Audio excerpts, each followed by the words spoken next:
G7 ये दुनिया के 7 सबसे ताकतवर और समृद्ध देशों का गुट है। Japan, France, Italy, Germany, Britain, US और कनाडा मिलकर G7 बनाते हैं। कभी रूस भी इनके साथ था तो गोलबंदी G8 कही जाती थी, लेकिन रूस ने क्रीमिया पर कब्जा किया तो उसे 2014 में बाहर कर दिया गया और ऐसे में जी में सिर्फ रह गए 7। खैर, हर साल इनका सम्मेलन होता है, इन देशों के मुखिया मिलते हैं और व्यापार, सुरक्षा जैसे मसलों पर बात करते हैं। पर हर साल इन 7 देशों के अलावा समिट में कुछ ऐसे देशों को भी बुलाया जाता है जो भले ही G7 में न हो, लेकिन इन 7 देशों से उनकी अच्छी बनती हो। अच्छी बनने से क्या मतलब हुआ? अच्छी बनने से मतलब हुआ कि आप हो सकता है कोई बहुत बड़ा मार्केट हो, फ्यूचर में कोई बहुत बड़ी हथियार डील आपके साथ होने का स्कोप हो, या जियोपॉलिटिक्स में चीन जैसा कोई नया एंगल पैदा हुआ हो जो आपकी अहमियत को बढ़ाता हो। इसी लीग पर चलते हुए 2019 से हर साल भारत को G7 समिट का न्योता आता है और हमारे लीडर्स शामिल भी होते हैं। न्योता देने का फैसला कौन करता है? जिनके यहाँ पे ये G7 का सम्मेलन हो रहा है, जो होस्ट कंट्री है। इस बार ये समिट आप जानते हैं कनाडा में हो रहा है, वही कनाडा जिससे हमारे संबंध पिछले कुछ समय से ठीक नहीं चल रहे हैं। निज्जर कांड के बाद से डिप्लोमैट्स को वापस भेजा गया, बयान आए, इसीलिए लग रहा था कि कनाडा शायद इस बार भारत को समिट में शामिल होने का इन्विटेशन नहीं देगा। G7 के अलावा जिन भी मेहमान देशों को बुलाया जाना था, उनके लिए दावत कनाडा ने पिछले महीने ही दे दी थी। यूक्रेन और ऑस्ट्रेलिया तक को बुलाया, लेकिन भारत का नाम तब इसमें शामिल नहीं था। खुसर पुसर होने लगी कि G7 क्यों नहीं बुला रहे हैं। फिर एक अलग ही लेवल की फील्डिंग बिछाई गई, वीडियो बनने लगे कि क्या औकात है G7 की, हमारी तो जूती भी नहीं जाएगी, अब बुलाएंगे तभी भी नहीं जाएंगे, कट्टे। लेकिन फिर 6 जून को प्रधानमंत्री नरेंद्र मोदी के पास कनाडा के प्रधानमंत्री मार्क कार्नी का फोन आया। उन्होंने प्रधानमंत्री मोदी को समिट में शामिल होने के लिए फॉर्मली इनवाइट किया। प्रधानमंत्री मोदी ने उन्हें बधाई दी, हाल ही में वो प्रधानमंत्री बने हैं कनाडा में, और कहा कि वो इस मीटिंग में हिस्सा लेंगे, लुकिंग फॉरवर्ड लिखा। जैसे ये खबर मीडिया में आई, मार्क कार्नी का कनाडा में विरोध शुरू हो गया। कनाडा की राजनीति गर्मा गई। सबसे ज्यादा हल्ला मचाया कनाडा में मौजूद प्रो खालिस्तान गुटों ने। 6 जून को उन्होंने इंडियन काउंसुलेट के सामने विरोध प्रदर्शन किया और प्रधानमंत्री मोदी को कनाडा आने पर धमकी भी दी। तो आज के शो में हम जानेंगे कि कनाडा ने प्रधानमंत्री मोदी को आमंत्रित करने में देर क्यों लगा दी, वहां इस फैसले का विरोध क्यों हो रहा है, और प्रधानमंत्री कार्नी इसका जवाब कैसे दे रहे हैं जो आलोचना हो रही है। ये सब जानने के बाद हम आपको लेकर चलेंगे यूएस, जहां प्रेसिडेंट ट्रंप अपने ही देश के गवर्नर से भिड़ गए हैं। उस गवर्नर ने ट्रंप के खिलाफ मुकदमा दायर कर दिया और ट्रंप ने भी उनकी गिरफ्तारी की मांग कर दी है। नमस्कार, स्वीकार कीजिए निखिल का। आप खबरगांव का डेली इंटरनेशनल बुलेटिन राजदूत देख रहे हैं।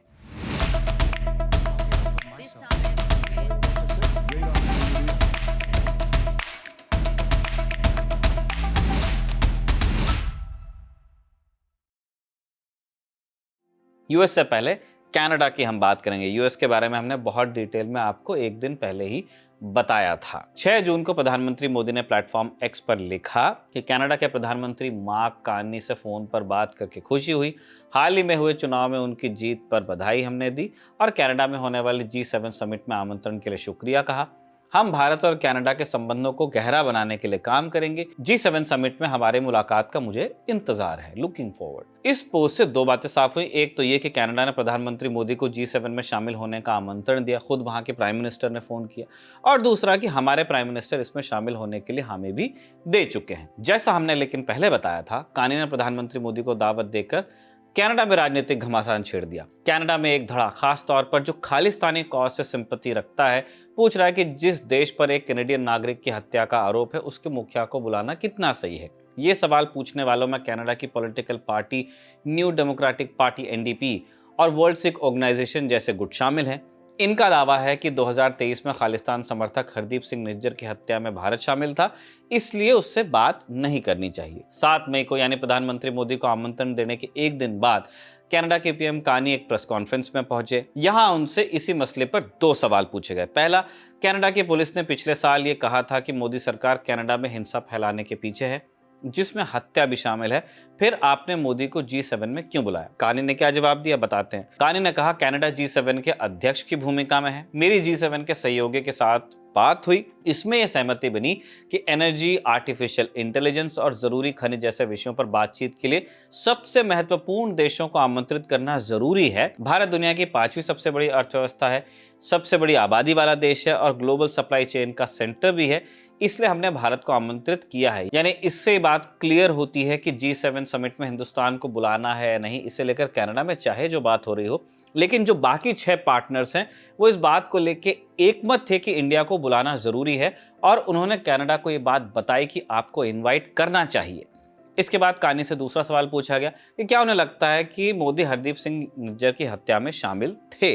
इस पर कानी ने कहा कि इस केस की जांच चल रही है, कानूनी प्रक्रिया अपना काम कर रही है, इसलिए अभी मैं कोई टिप्पणी नहीं करूंगा, सही नहीं होगा। कानी ने भले ही भारत की बढ़ती आर्थिक तरक्की का हवाला देकर इस कदम को सही बता दिया, लेकिन अभी भी कनाडा का एक तबका इससे मुतमईन नजर नहीं आता है। कनाडा का मीडिया लगातार इस मसले पर कानी से सवाल पूछ रहा है। वहां का एक लीडिंग अखबार है द ग्लोब एंड मेल। 6 जून को इस अखबार ने सुर्खी लगाई, Carney should know it's way too soon to invite Modi to Canada. यानी कानी को ये पता होना चाहिए कि मोदी को कनाडा आमंत्रित करना अभी बहुत जल्दबाजी लग रहा है। अखबार ने लिखा कि मोदी को कनाडा में बुलाना बहुत जल्दबाजी है। यह इस बात की अलामत है कि कोई भी विदेशी ताकत कनाडा में बिना सजा के आसानी से हस्तक्षेप कर सकती है। 2 साल पहले की ही बात है, कनाडा के तत्कालीन प्रधानमंत्री जस्टिन ट्रूडो ने भारत सरकार पर एक कैनेडियन की हत्या में शामिल होने का इल्जाम लगाया था। पिछले साल अक्टूबर में कनाडा की पुलिस ने कहा था कि भारत के एजेंट कनाडा में हिंसा फैलाने और एक हत्या में शामिल थे। अखबार आगे लिखता है कि कनाडा की सरकार ने इन सभी मसलों पर भारत से जवाब मांगा, लेकिन भारत ने इन सभी आरोपों को बहुत हल्के में लिया और यहां तक कि जांच में सहयोग करने से भी इनकार कर दिया। हरदीप सिंह निज्जर की हत्या कोई कनाडा का पुराना इतिहास नहीं है, ये अभी हाल ही की घटना है। इन सब के बावजूद मोदी को बुलाना एक उचित कदम साबित नहीं हो सकता। ये एक अखबार की टिप्पणी हमने आपको बताई जो धड़ा विरोध कर रहा है। सब विरोध कर रहे हैं ऐसा हम नहीं कह रहे। कनाडा में उग्रपंथी राजनीति करने वाली एनडीपी और खालिस्तानी कॉज के समर्थक गुटों ने इसी बात को खराब भाषा में कहा है। खालिस्तान समर्थक सड़क पर भी उतरे हैं। 6 तारीख को इन संगठनों ने इंडियन काउंसुलेट के बाहर प्रदर्शन किया, जिसमें प्रधानमंत्री मोदी को धमकी दी गई। भारत की पूर्व प्रधानमंत्री इंदिरा गांधी की हत्या को ग्लोरीफाई किया गया। दर्शक जानते ही हैं कि ऑपरेशन ब्लू स्टार का कथित बदला लेने के नाम पर इंदिरा गांधी के 2 सिख अंगरक्षकों ने उनकी हत्या कर दी थी। इतना ही नहीं, भारत के विरोध में हो रहे प्रदर्शनों में आतंकी तलविंदर सिंह परमार को श्रद्धांजलि दी गई। यही आतंकवादी था जिसने 1985 में एयर इंडिया की कनिष्क फ्लाइट में धमाका किया था, जिसमें 329 लोगों की जान गई थी, जिसमें कई कनेडियंस थे। इसके अलावा इन लोगों ने खालिस्तान के समर्थन में नारे लगाए और भारत के झंडे भी जलाए, बेअदबी की हमारे परचम के साथ। ऐसा नहीं है कि ये सब सिर्फ प्रधानमंत्री मोदी की यात्रा के विरोध में ही हो रहा है। हाँ, इन लोगों का अभी का प्राइमरी ऑब्जेक्टिव यही है कि कैसे भी प्रधानमंत्री मोदी की यात्रा को टाला जाए, लेकिन ये जो संगठन है इस तरह की हरकत दशकों से कनाडा में कर रहे हैं और कनाडा की सरकार अभी तक इस पर रोक नहीं लगा पाई, क्योंकि कनाडा में सिख आबादी के एक धड़े ने, हम दोबारा कह रहे हैं, सारे सिख जो कनाडा में रहते हैं जो भारतवंशी हैं उनका ये मत नहीं है। एक नॉइजी उनके बीच में धड़ा है जो खूब शोर मचाता है, जिसने खालिस्तान के इर्द गिर्द अपनी पॉलिटिक्स को मजबूत कर लिया है और कुछ एक गठबंधनों में शामिल होने से इन्हें गुमान हो गया है कि अब कनाडा की पॉलिटिक्स इनके इशारे पर चलेगी। ट्रूडो सरकार के साथ एग्जैक्टली यही हुआ था। अपना गठबंधन बचाने के लिए उन्होंने बहुत सारी चीजों पर आंखें मूंदी और बहुत सारी रेड लाइंस क्रॉस की। प्रधानमंत्री मोदी की यात्रा पर कनाडा में घमासान तो मचा हुआ है, लेकिन जो विपक्षी पार्टी है उसके नेता पियर पॉलिवर ने सबसे ज्यादा सुर्खियां बटोरी हैं अपने बयान से। उन्होंने प्रधानमंत्री मोदी की यात्रा को जरूरी बताया है। पियर पॉलिवर ने कहा कि भारत पिछले 6 से 7 G7 समिट्स में हिस्सा ले रहा है। भारत तेजी से बढ़ती हुई अर्थव्यवस्था है।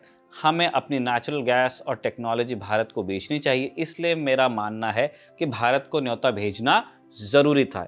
यानी जो वहां पे ऑपोजिशन के लीडर हैं और जो प्राइम मिनिस्टर हैं, दोनों कह रहे हैं कि इंडिया को बुलाना जरूरी था। ये कुछ गुट हैं जो इंडिया की मुखालफत कर रहे हैं और वो भी आप जानते हैं जो खालिस्तानी वहां पॉलिटिक्स है उसके इर्द गिर्द के लोग हैं। ये चैप्टर एंड करें उससे पहले आपको बता दें कि कानी ने पीएम मोदी को एग्जैक्टली बुलाया क्यों। एक वजह तो उन्होंने खुद गिना दी कि भारत एक उभरती हुई अर्थव्यवस्था है, पर जानकार 2 और बड़ी वजहें बताते हैं। नंबर 1, कानी की छवि जस्टिन ट्रूडो की तुलना में अलग है।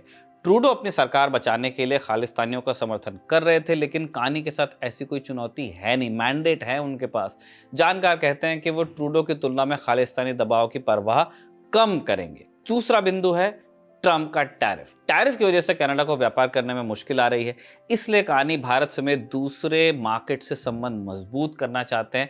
पिछले हफ्ते उन्होंने चीन के पीएम और सऊदी अरब के अधिकारियों से फोन पर बात की थी। कनाडा के इन दोनों देशों के साथ भी रिश्ते कमजोर चल रहे थे, जिन्हें अब कानी ने वापस पटरी पर लाने की कोशिश की है। यानी कानी कोर्स करेक्शन कर रहे हैं इंडिया के साथ नहीं, कई और देशों के साथ। कनाडा और भारत के संबंध में बिगाड़ की सबसे बड़ी वजह खालिस्तानी अलगाववाद ही है। ये संबंध ट्रूडो के दौर में और भी खराब हुए। कैसे, आपको एक टाइमलाइन दे देते हैं। साल 2016 में उन्होंने कहा था कि मेरी सरकार में मोदी सरकार से ज्यादा सिख हैं। अब इस बयान को गैर जरूरी बताया गया कि इसे आपको कहने की जरूरत क्यों पड़ रही है, लेकिन ये ट्रूडो की निजी राजनीति के लिए तो बड़े फायदे की बात थी। दरअसल कनाडा में सिखों की आबादी है लगभग 8 लाख। ये वहां की कुल जनसंख्या का 2% है।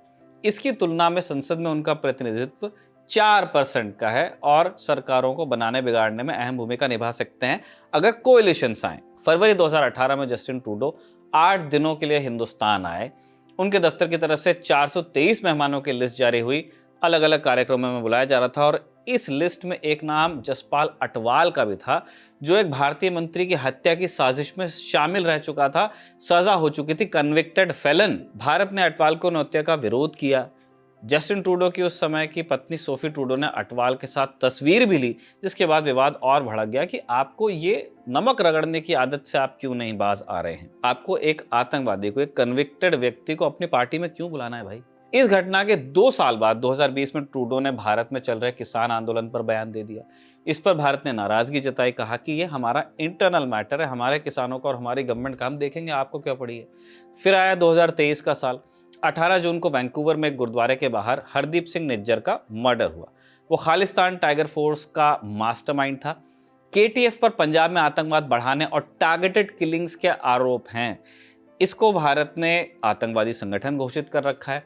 निज्जर कुछ सिखों के लिए अलग देश खालिस्तान की मांग करने वाले लोगों में से था। भारत में हुई कई हत्याओं में उसका नाम जुड़ता था। इसके बाद सितंबर 2023 में ट्रूडो ने कनाडा की संसद में भारत सरकार पर इल्जाम लगा दिया। कहा कि इस बात के पुख्ता सबूत है कि निज्जर की हत्या में भारत सरकार के एजेंट शामिल हैं।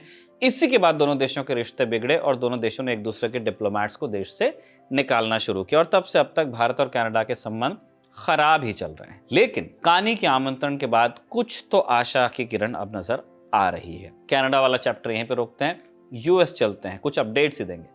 अमेरिका के कैलिफोर्निया में पिछले 4 दिनों से इमिग्रेशन को लेकर विरोध प्रदर्शन चल रहे हैं, स्पेशली एलए में, लॉस एंजलिस जहां हॉलीवुड है।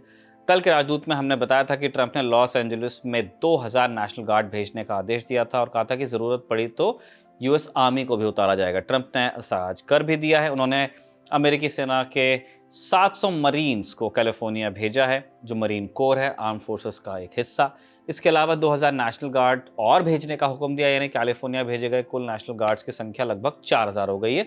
और यह फैसला भी ट्रंप ने बिना राज्य की मंजूरी के ही किया है, इसलिए उनकी गवर्नर गेविन न्यूसम से और ठन गई है और इससे नाराज होकर न्यूसम ने ट्रंप के खिलाफ मुकदमा दायर कर दिया है। सू करना वो लोग कहते हैं, उन्होंने कर दिया। इसी के जवाब में ट्रंप ने कहा है कि गवर्नर गेविन न्यूसम को गिरफ्तार कर लिया जाए तो अच्छा होगा। अब ट्रंप सोच के तो बोलते नहीं है। पत्रकारों ने पूछ लिया कि गवर्नर न्यूसम को क्यों गिरफ्तार किया जाए, उन्होंने ऐसा क्या अपराध किया है, तो इसका जवाब ट्रंप ने सोचिए क्या दिया होगा। उन्होंने कहा कि मुझे लगता है कि उनका सबसे बड़ा अपराध गवर्नर पद के लिए चुनाव लड़ना है, क्योंकि उन्होंने इतना बुरा काम किया है। ट्रंप यही नहीं रुके, उन्होंने न्यूसम पर जानबूझकर लॉस एंजलिस में तनाव बढ़ाने का इल्जाम लगाया। इस पर न्यूसम ने कहा कि ट्रंप फौज भेजकर अपनी ताकत दिखाना चाहते हैं। कैलिफोर्निया की स्थानीय पुलिस और प्रशासन हालत को संभालने में पूरी तरह सक्षम थे। न्यूसम ने इसे तानाशाही की ओर बढ़ता कदम बताया और कहा कि अगर कोई सैनिकों की बेइज्जती कर रहा है तो वो खुद ट्रंप है, क्योंकि ट्रंप ने बिना संसाधनों के गार्ड्स को मैदान में उतार दिया। और क्या अपडेट इन प्रदर्शनों से? एपी की रिपोर्ट के मुताबिक पुलिस ने दर्जनों बार आंसू गैस के गोले छोड़े और करीब 600 रबर बुलेट्स प्रदर्शनकारियों पर चलाई। वहीं एक ऑस्ट्रेलियाई टीवी पत्रकार को लाइव रिपोर्टिंग के दौरान पैर में गोली लगने की वीडियो भी एक वायरल हो रही है। कैलिफोर्निया के गवर्नर न्यूसम ने 800 पुलिस ऑफिसर्स को एलए में तैनात किया है। 4 दिन से चल रहे इन प्रदर्शनों में अब तक 50 लोगों को गिरफ्तार किया जा चुका है, जबकि 5 पुलिसकर्मी इन प्रदर्शनों में अब तक घायल बताए जा रहे हैं। ये एक डेवलपिंग स्टोरी है, इस पर हमारी नज़र बनी हुई है और जो अपडेट्स आएंगे वो आप खबरगांव पर देखते रहेंगे। इसी के साथ आज का राजदूत हम समाप्त करते हैं। इसे इरशाद ने रिकॉर्ड किया और साजिद ने इसे आपके लिए संकलित किया था। आप खबरगांव को देखते रहिए।